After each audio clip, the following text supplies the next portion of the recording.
মুজাহিদিন ওই সমস্ত আল্লাহর রাস্তার জিহাদকারী মুজাহিদ যারা একমাত্র আল্লাহর জমিনে আল্লাহর দ্বীনকে বাস্তবায়ন করার জন্য ইলাহি কালিমাতুল্লাহর জন্য আল্লাহর জমিনে আল্লাহর দ্বীনকে প্রতিষ্ঠিত করার জন্য নিজের জান দেয়, মাল দেয়, নিজের জীবনটাকে বিলিয়ে দেয়, বিসর্জন দেয়।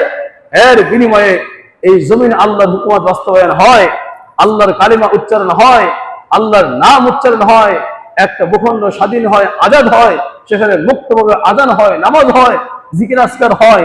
এই মুজাহিদদের রক্তের আর জীবনের বিনিময়ে সেই মুজাহিদরা হলো প্রকৃত শহীদ। বলেন সুবহানাল্লাহ। আর জোরে বলেন না সুবহানাল্লাহ। আজকের গাজার মুসলমানরা কিসের জন্য রক্ত দিচ্ছে?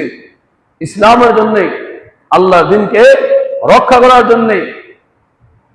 আফগানিস্তানের মুজাহিদরা 20 বছর রক্ত দিয়েছে, জীবন দিয়েছে। কেন?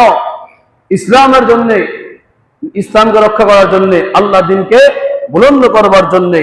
অতএব ওনারা হলো প্রকৃত মুজাহিদ। বলেন সুবহানাল্লাহ। সুবহানাল্লাহ। এই সমস্ত জিহাদে যারা অংশগ্রহণ করেছে, যারা মারা গিয়েছে, তারা হলো প্রকৃত শহীদ। তারা বুঝাচ্ছে তো প্রকৃত কি শহীদ? শহীদে হাকিকি সাহাবায়ে কেরাম বদরের যুদ্ধে, হুনাইনের যুদ্ধে, খন্দকের যুদ্ধে, এরপরে আপনার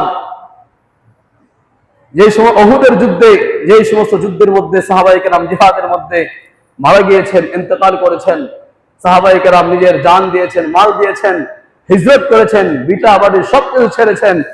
এরপরে আল্লাহর জমিনে আল্লাহর দ্বীন যেন বাস্তবায়ন হয়, আল্লাহর নাম যেন উচ্চারিত হয়, ইলাহি কালিমাতুল্লাহ যেন হয়, এই জন্য সব কিছু বিসর্জন দিয়ে জীবন বিলিয়ে দিয়েছেন। ওনারা হচ্ছেন প্রকৃতপক্ষে শহীদ, শহীদ হাকিকি। বলেন সুবহানাল্লাহ।